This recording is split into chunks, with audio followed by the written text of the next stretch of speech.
शुभ सकाळ मु डॉक्टर शिवप्रसन्न पाठी प्रिय छात्र छात्रीगण आज आलोचना कार्यक्रम में प्राचीन भारत इतिहासर विभिन्न अध्याय गुप्त युग जैनिज्म बुद्धिज्म एवं अन्यान्य पाठ्यक्रम 20 गोटी प्रश्न उत्तर वर्तमान आलोचना करवा।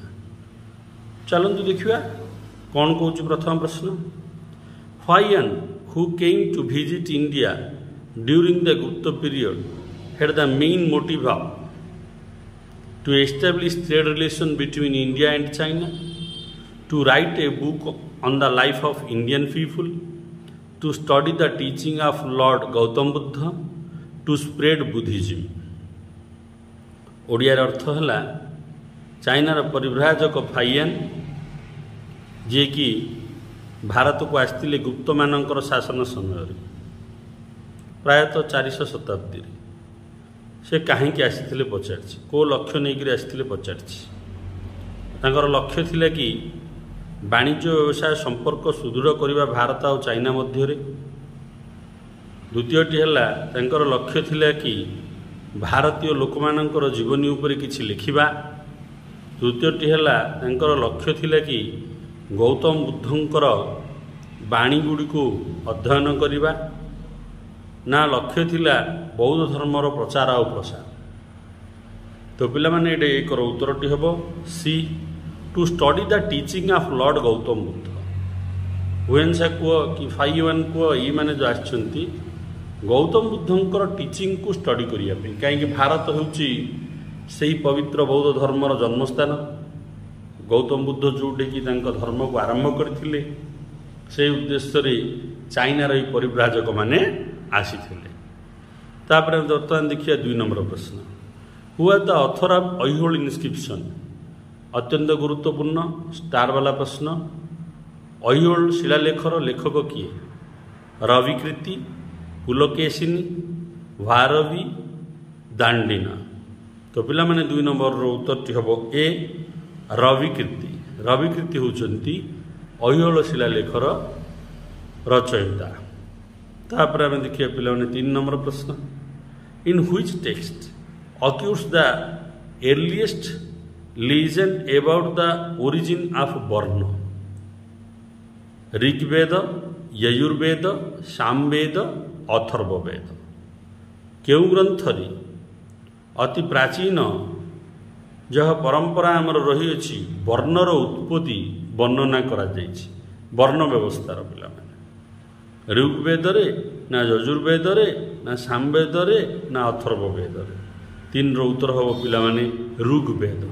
को सूक्तरे पचारे पुरुष सूक्तरे वर्ण व्यवस्था लेखा जाइछि करिवे एटा आ गोटे प्रश्न। तापर पिला माने 4 नंबर प्रश्न who are the founder of the Asiatic Society of Bengal. Modern रो गोटे प्रश्न रही अछि कहीं एशियाटिक सोसाइटी अनेक रिसर्च करिछि। किए होचंती एशियाटिक सोसाइटी ऑफ बेंगल रो प्रतिष्ठाता? G Hamilton, sir William Jones, H S. Jennings, J Jolly. तो पिला माने 4 नंबर उत्तरटा हम B sir William Jones. Sir William Jones होचंती the Asiatic Society of Bengal अनुष्ठानर प्रतिष्ठाता। तापर देखिए नेक्स्ट प्रश्न 5 नंबर प्रश्न हम कौन कहूँ the text Lalit Vistar belong to following sect. Lalit Vistar ग्रंथटी कौ सेक्ट सहित जड़ित? हीनयान, महायान, वज्रयान, तंत्रयान। तो बौद्ध धर्मर पिला माने कौठी कौ सहित जड़ित ये सेक्ट को सहित ये पुस्तकटी जड़ित ललित विस्तार। 5 नंबर उत्तरटी पिला माने हला बी महायान। महायान धर्म सहित ये ललित विस्तार पुस्तकटी जड़ित। तापर आम देखिए 6 नंबर प्रश्न which one of the following inscription of Ashoka give an account of Dharma Vijaya. Pillar एडिट 7, रॉक एडिट 2, रॉक एडिट 12, रॉक एडिट 13। केउ शिलालेख रे अशोक रचना करचंती धर्म विजय विषय। 6 नंबर पिला माने उत्तरखंडिक हम डी रॉक एडिट 13। रॉक एडिट 13 रे कौन लिखाई?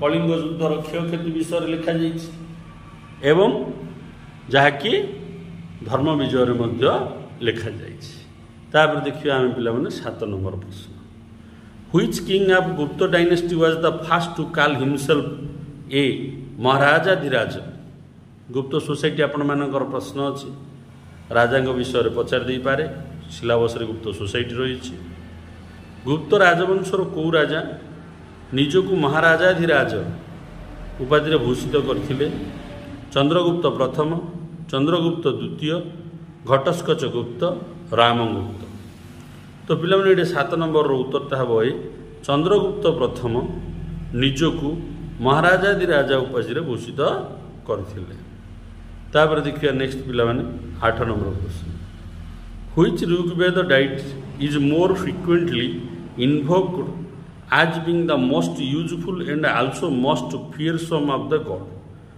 को ऋग्वेदिक भगवान अत्यधिक प्रार्थना करते ऋग्वेदिक समय डरुले लोक मैंने अग्नि दायुष इंद्र मौरत 8 नंबर उत्तरटा पे हम सी इंद्र इंद्र होती जड़े भगवान जी कि ऋग्वेदिक समय से बहुत माने पावरफुल थे लोक मान भय रोते इंद्र प्रति तापर हम देखिए 9 नंबर प्रश्न पे 9 नंबर प्रश्न मुझे कौन कहूँ which of the following works was first to suggest payment of cash to officer as salary Kamandaka's Nitisara Arthashastra Manusmriti नीतिभाक्य मित्र कौ ग्रंथरी प्रथम उपदेश दि जाइए जे नगद अर्थ आकार रे दरमा ऑफिसर मानू दि जाऊ तो पे 9 नंबर उत्तरटा है बी अर्थशास्त्र कौटल्य द्वारा रचित अर्थशास्त्र वर्णना कर सामरिक क्षेत्र में जो मैंने काम कर ऑफिसर भाव उच्च पदवी बा सामरिक कर्मचारी मानू नगद आर्थिक दरमा देय व्यवस्था करा जाऊ तापरे देखिए पे 10 नंबर प्रश्न Ashoka had exhibited which of the following place policy is P करेंगे place associated with Mahatma Buddha from टेक्स सारनाथ लुम्बिनी पावापुरी कपिलावस्तु प्रश्नटी को बुझे अशोक हैड एग्जिबिटेड अशोक छाड़ करते which of the following place कौ स्थान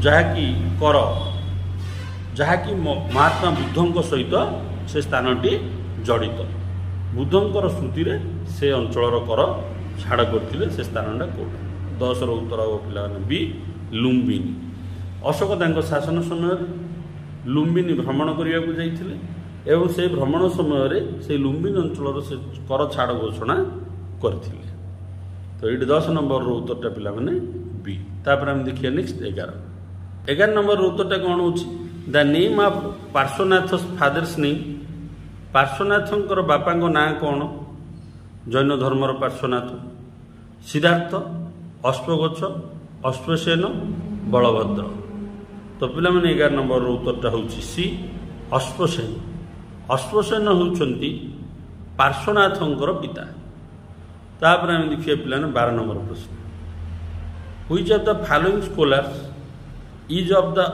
opinion that the decline of the Indo civilization was the climate change NCERT बही देती पे सब जिन को स्कॉलर निजर मत प्रकाश रखिंट ये जो इंडस वैली सिविलाइजेशन पतन है परिवेशर परिवर्तन जो परिवर्तन है किए कहते NCERT बही अच्छी देखिए KUR candy MR Sahani NN Ghosh GF डालेर तो पे 12 नंबर उत्तरटा हूँ सी NN घोष NN घोष जी कि जड़े ऐतिहासिक से कहते ये जो सिंधु सभ्यतार पतनर कारण हूँ क्लाइमेट चेंज कहीं SSB आगु पचारि कौ समयटा कौ पीरियड कहते किए कहते कौ समयटा सिंधु सभ्यतार समय बोली रिलेटेड क्वेश्चन यहाँ पे पचार दे पारे चांस अधिक अच्छी तापर हम देखिए 13 नंबर प्रश्न Jataka stories are founded in which of the following कौ पुस्तक जातकर गप गुड़िक मिली आमको Sutta Pitaka Abhidhamma Pitaka Vinaya Pitaka all of the above तो पे 13 नंबर उत्तरटा हूँ ए ସୁତ ପିଟକରେ ଜାତକର କାହାଣୀ ଗୁଡ଼ିକ ବର୍ଣ୍ଣନା ହେବାର ପ୍ରମାଣ ଆମକୁ ମିଳୁଛି। ତାପରେ ଆମେ ଦେଖିବା ପିଲାମାନେ 14 Vishnu temple Tigawa is situated which district of Madhya Pradesh. ମଧ୍ୟପ୍ରଦେଶର ଗୋଟିଏ ବିଷ୍ଣୁ ଟେମ୍ପଲ ଅଛି ତିଗୱାର ବିଷ୍ଣୁ ଟେମ୍ପଲ, ସେଇଟା କେଉଁ ଜିଲ୍ଲାରେ ଅବସ୍ଥିତ? ମଧ୍ୟପ୍ରଦେଶର ଭୋପାଲ, ଭିଣ୍ଡ, ଜବଲପୁର, ଖାରଗୋନ। 14ର ଉତ୍ତରଟା ପିଲାମାନେ ଅବଶ୍ୟ ଜବଲପୁର ମଧ୍ୟପ୍ରଦେଶର ଜବଲପୁର ଜିଲ୍ଲାରେ ରହିଅଛି ବିଷ୍ଣୁ ଟେମ୍ପଲ ଅଫ୍ ତିଗୱା। ତାପରେ ଆମେ ଦେଖିବା ନେକ୍ସଟ ପ୍ରଶ୍ନ ପିଲାମାନେ 15 Parvati temple at Nachna Kuthara is in which district of Madhya Pradesh? Panna, Khargone, Satna, Alirajpur. Parvati ଟେମ୍ପଲଟି ଯେଉଁ ନଚନା କୁଥାରାରେ ରହିଅଛି ସେ ମଧ୍ୟପ୍ରଦେଶରେ ଅଛି। କେଉଁ ଜିଲ୍ଲାରେ ଅଛି ସେଇ ପାର୍ବତୀ ଟେମ୍ପଲଟା? ତ ପିଲାମାନେ 15 ନମ୍ବରର ଉତ୍ତର ଖଣ୍ଡିକ ଏଇଟା ହେବ ଏ ପାନା ଅଞ୍ଚଳରେ ରହିଅଛି ଏଇ ପାର୍ବତୀ ଟେମ୍ପଲ ନାଚନା କୁଥାରାର। ତାପରେ ଦେଖିବା ନେକ୍ସଟ 16 ନମ୍ବର ପ୍ରଶ୍ନ ଆମକୁ କ'ଣ କହୁଛି? ଇନ୍ ଏରାନ୍ ଇନସ୍କ୍ରିପସନ୍ ନଟ୍ ପିଲାର ଇନସ୍କ୍ରିପସନ୍। ଏଇଟା ଗୋଟେ ପିଲାର ନୁହଁ, ଏରାନ୍ ଇନସ୍କ୍ରିପସନ୍ ଶିଳାଲେଖ। Who among the following has been କାଲ୍ଡ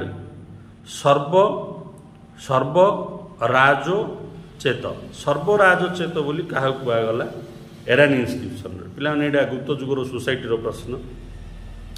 ଯେଉଁ ଇରାନ୍ ଶିଳାଲେଖରୁ ଆମକୁ ସତୀଦାହ ପ୍ରଥାର ପ୍ରମାଣ ମିଳୁଛି, ଏହା ରହିଅଛି ପିଲାମାନେ ଏରାନ୍ଟା। ତାପରେ ଦେଖିବା ପିଲାମାନେ ଚନ୍ଦ୍ରଗୁପ୍ତ ବିକ୍ରମାଦିତ୍ୟ, ସମୁଦ୍ରଗୁପ୍ତ, ସ୍କନ୍ଦଗୁପ୍ତ, ଭାନୁଗୁପ୍ତ। ଏ ଭିତରୁ କାହାକୁ ସର୍ବରାଜୋଚିତ ବୋଲି କୁହାଯାଇଛି?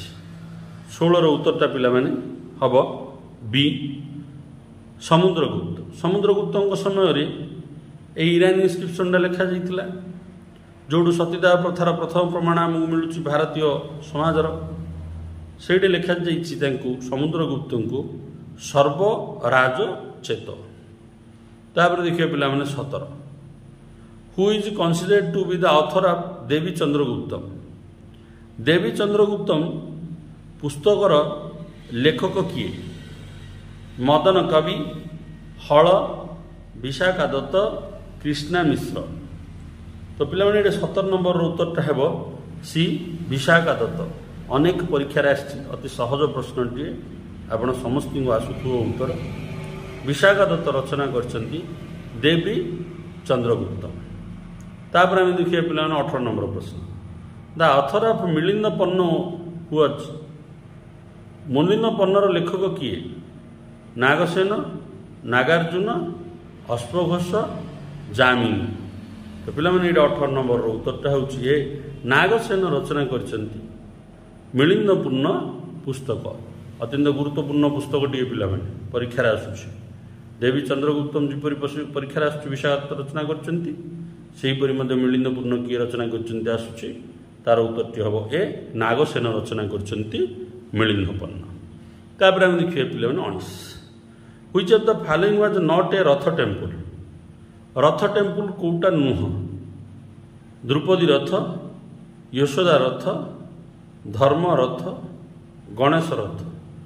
ତ ପିଲାମାନେ 19 ନମ୍ବରର ଉତ୍ତରଟା ହେଉଛି ବି ୟଶୋଦା ରଥଟା ରଥ ମନ୍ଦିର ନୁହଁ।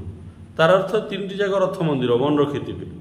ଦ୍ରୌପଦୀ ରଥ ରଥ ମନ୍ଦିର, ଧର୍ମରାଜ ରଥ ରଥ ମନ୍ଦିର, ଗଣେଶ ରଥ ରଥ ମନ୍ଦିର। ଏ 3ଟାକୁ ଅତ୍ୟଧିକ ମନେ ରଖିଦିଏ କୋଉଟା ରଥ ମନ୍ଦିର। ୟଶୋଦା ରଥଟା ରଥ ମନ୍ଦିର ନୁହଁ। ତାପରେ ପିଲାମାନେ ଏ ଭିଡ଼ିଓର ଶେଷ ପ୍ରଶ୍ନ 20 ନମ୍ବର ପ୍ରଶ୍ନକୁ ଆଲୋଚନା କରିବା। Which of the following has been considered as the most ideal marriage? ଦୈବ, ବ୍ରହ୍ମ, ଅର୍ଷ, ପ୍ରଜାପତ୍ୟ। ତ ପିଲାମାନେ ବେଦିକ ସମୟର ଏଇଟା ପ୍ରଶ୍ନ। କେଉଁ ବିବାହକୁ ଗୋଟିଏ ଆଦର୍ଶ ବିବାହ ବୋଲି କୁହାଯାଉଥିଲା ଏନ୍ସିଏଣ୍ଟ ପିରିୟଡ଼ରେ? ଦୈବକୁ, ନା ବ୍ରହ୍ମକୁ, ନା ଅର୍ଷକୁ, ନା ପ୍ରଜାପତ୍ୟ? 20ର ଉତ୍ତରଟା ପିଲାମାନେ ହେବ ବି ବ୍ରହ୍ମ ବିବାହ। ବ୍ରହ୍ମ ବିବାହକୁ କୁହାଯାଉଥିଲା ସମାଜରେ ଆଦର୍ଶ विवाह मैरेज केते प्रकार अच्छी पे 8 प्रकार अच्छी से भितर यहाँ अन्यतम मैं आशा करुँ मोर ये आलोचना आपण मानकर आगामी प्रतियोगितामूलक परीक्षा उत्तम संख्या नंबर रखिबारे सहायक हो। वीडियो को लाइक करूँ, चैनल को सब्सक्राइब करूँ, समस्त प्रतियोगितामूलक ग्रुप रे शेयर करूँ। वंदे मातरम।